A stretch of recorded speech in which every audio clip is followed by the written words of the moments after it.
अभी मैंने कल एक वीडियो लेक्चर जारी किया था जिसमें मैंने बताया था कि आईसी के हिसाब से 3 किस्म के वोल्टेज मैंने डिफ़ाइन किए थे। उसके अंदर एक नॉमिनल वोल्टेज, एक हाई सिस्टम वोल्टेज और एक इक्विपमेंट का वोल्टेज।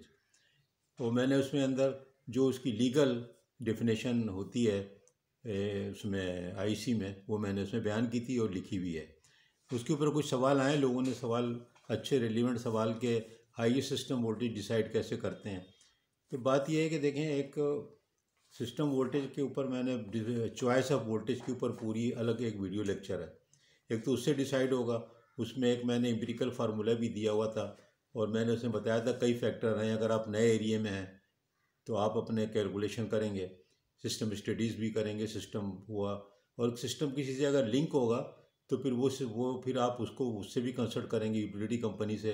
मिसाल के तौर पे आप ग्रिड बना रहे हैं एलडीए सिटी का, तो वो आपको लेस्को से बात करनी ज़रूरी है कि वो कितने वोल्टेज आपको सप्लाई पे वो देंगे।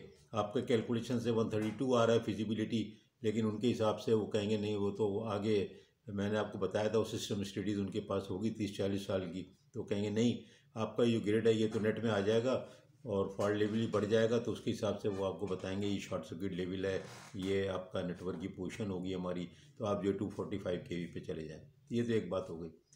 दूसरी बात ये होगी, एक सीधी सीधी टेक्निकल बात ये समझें कि अगर आप फ़र्क करो कि एक 11 kV का वोल्टेज किसी को देना चाहते हैं तो वोल्टेज जो है वो लो और हाई भी तो होगा ना। अगर बहुत लोड आ जाएगा तो लो होगा, कोई एक्साइटेशन कम हो जाएगी, जनरेटर पे लोड ज़्यादा हो जाएगा, कभी लोड रिजेक्ट हो जाएगा तो हाई हो जाएगा। इसका मतलब है वोल्टेज वेरी होता रहता है लो टू हाई।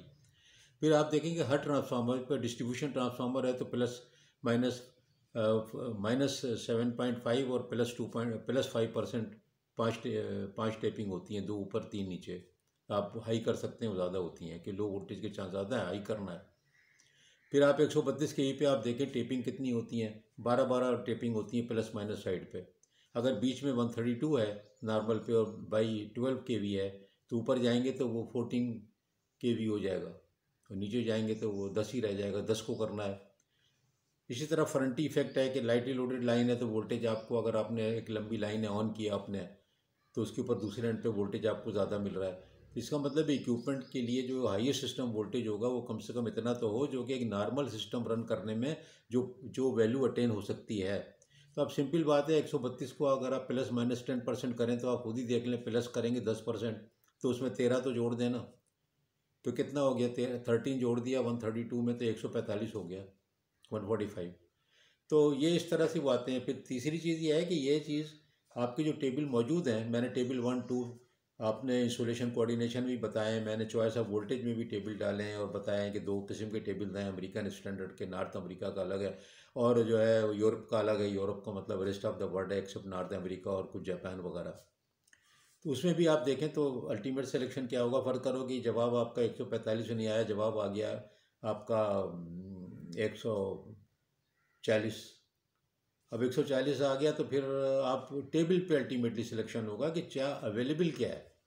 वो अवेलेबिलिटी से आप इक्विपमेंट का वोल्टेज डिसाइड करेंगे और फिर आप चीज़ें को डिसाइड करेंगे। अब सवाल ये है कि ये अवेलेबिलिटी क्यों है और क्यों नहीं है। बात ये उसकी ये है कि अवेलेबिलिटी इसलिए नहीं है कि हर इक्विपमेंट पे तो नहीं हर रेटिंग का तो इक्विपमेंट नहीं बनेगा ना 5-5 kV के हिसाब से। उसकी एक सीरीज़ है, तो मैंने आपको बताया उसके ऊपर एक लेक्चर किया हुआ मैंने, रेनॉल्ड सीरीज़ जो है, और वो R10 सीरीज़ होती है ब्रेकर की रेटिंग के लिए। इसी तरह कंप्रेसर की भी अलग है, मोटरों की अलग है, मैकेनिकल इक्विपमेंट के लिए भी अलग है। तो R10 सीरीज़ के हिसाब से जो एक टेबल बने हुए हैं शॉर्ट सर्किट करंट के, वोल्टेज के, उसी हिसाब से आपको लेना होगा। तो इस तरह हाई सिस्टम वोल्टेज जो होगा ये कई तरीके हैं। मैंने हाई सिस्टम वोल्टेज भी इसमें आपको एक्सप्लेन कर दिया और जिन लोगों ने पूछा मैंने उनको इक्विपमेंट के वोल्टेज सिलेक्शन का भी बता दिया। तो मैंने कहा इसमें छोटा सा एक मैं वीडियो बना दूं जल्दी से, और ताकि आप लोगों को समझ में आ जाए। मैं इसमें लिख कुछ नहीं रहा क्योंकि फिर उसमें टाइम लगता है, मेरा भी आपका भी। तो ये इसका तरीका हो गया। उम्मीद है पसंद आएगी, आपको शेयर कर दीजिए।